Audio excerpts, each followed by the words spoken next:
Jadi sebenarnya kasur yang terdapat di rumah permen itu adalah jebakan yang dibuat oleh monster itu, agar monster itu bisa memakan jiwa-jiwa player. Dan sebenarnya monster tersebut adalah monster yang cuma ada di dunia mimpi, yaitu Bayom Biru dan Bayom Permen. Tapi dikarenakan Uma berkali-kali terkena jebakan yang dibuat oleh monster itu, seperti air merah yang ada di Bayom Biru, jebakan menuju Bayom Permen, dan kasur beracun, itu membuat monster tersebut terbawa ke overworld. Ngapain di sini semua? Nih ngumpul. Kenapa ada telur telinga? Dari mana kasur yang ada di bawah overworld? Takutan. Berasal dari pedang merah yang hidup itu. Yang sebenarnya pedang hidup itu sedang meminta kalau dipakai matikan untuk dipas. membunuh monster mengerikan itu. Tapi sayangnya Menyerang pas ini. dan malah membuat monster mengerikan itu berpindah ke overworld.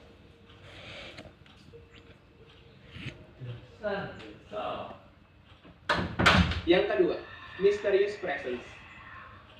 Dua orang player Minecraft bernama Julian dan temannya Kellan adalah sahabat baik di dunia nyata. Dan saat ini mereka sedang bermain survival bersama-sama. Di awal spawn ditunjukkan kalau mereka mendengar ada suara hewan namun tidak melihat adanya hewan di sekitar mereka. Seakan-akan semua mob di world-nya menjadi invisible. Takut akan zombie menyerang di malam hari, mereka pun segera membuat rumah kecil dari dirt. Setelah membuat rumah, mereka baru sadar kalau belum memiliki kasur karena hewan di world-nya menghilang semua. Tak punya pilihan lain, jadi mereka memutuskan sembunyi saja di rumah untuk satu malam. Namun di tengah malam, Julian dan Kellan seperti digeser oleh suatu mob invisible di rumahnya.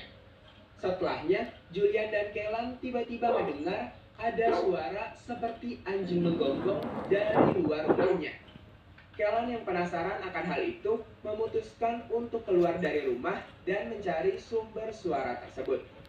Karena takut ditinggal sendirian, Julian pun terpaksa ikut Kellan keluar dari rumah.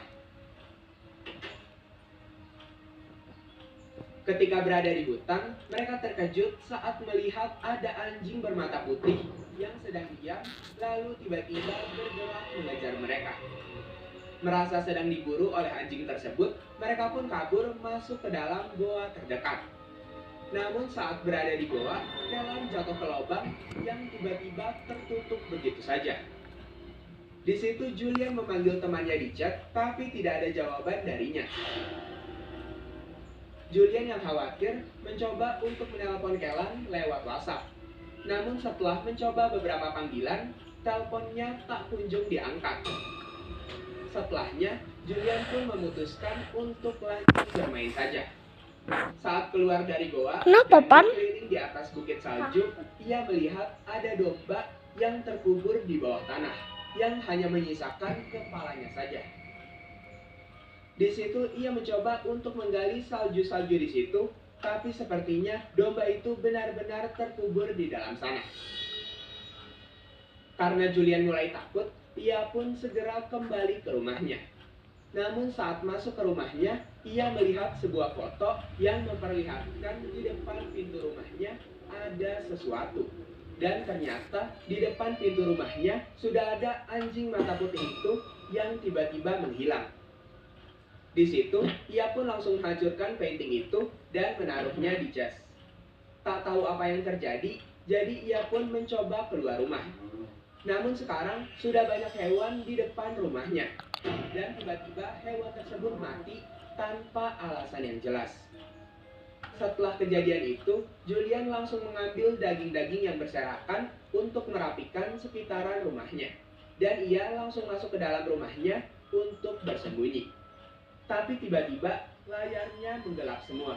Dan Julian merasakan hawa yang tidak enak. Dan benar aja, di situ ia mendengar suara-suara seperti